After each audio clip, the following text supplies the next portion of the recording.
Hello guys, আসসালামু আলাইকুম। সবাই কেমন আছেন? আশা করি ভালো আছেন। আলহামদুলিল্লাহ, আপনাদের দোয়ায় আমিও ভালো আছি।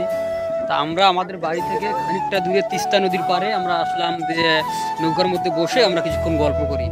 তা ওখানে গল্প করতে করতে চলে আসলো সজীব এবং বাইজিৎ, দুইজনে এসে বলতেছে যে আমরা নদীর উপারে যাব।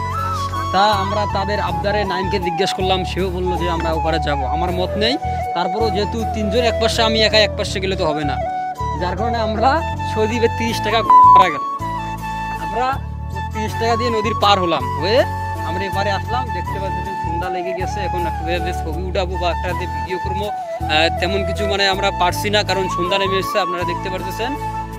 যদি তোমার 30 টাকা খেয়ে তোমার কেমন লাগতেছে? তোমার এখানে আসার মানে বুদ্ধিটা তোমাকে কে দিয়েছে? আমাদের সূর্য বড় ভাই। তোমার কিরকম লাগতেছে এই সন্ধ্যার সময় যে আসলে এখানে এসে মূলত একটা ছবি তুলতে পারতেছো না বা একটা ভিডিও করতে পারতেছো না, বসে সময় গেলে উদাও দিয়ে এই টাকাটা আমাদের বৃথায় গেল, এটা নিয়ে কিছু বলো, কেমন লাগতেছে এখানে? অনেক ভালো, অনেক ভালো।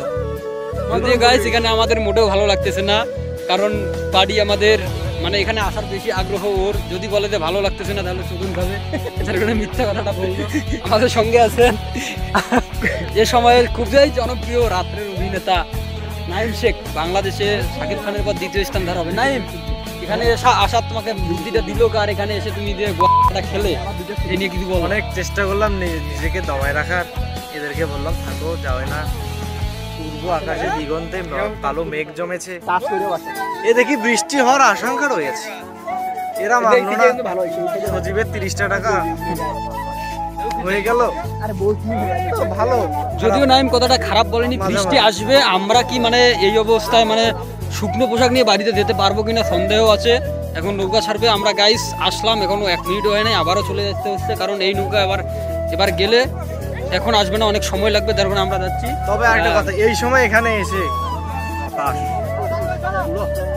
তুমি কি তোমার প্রাক্তনকে নিয়ে কিছু বলতে চাও?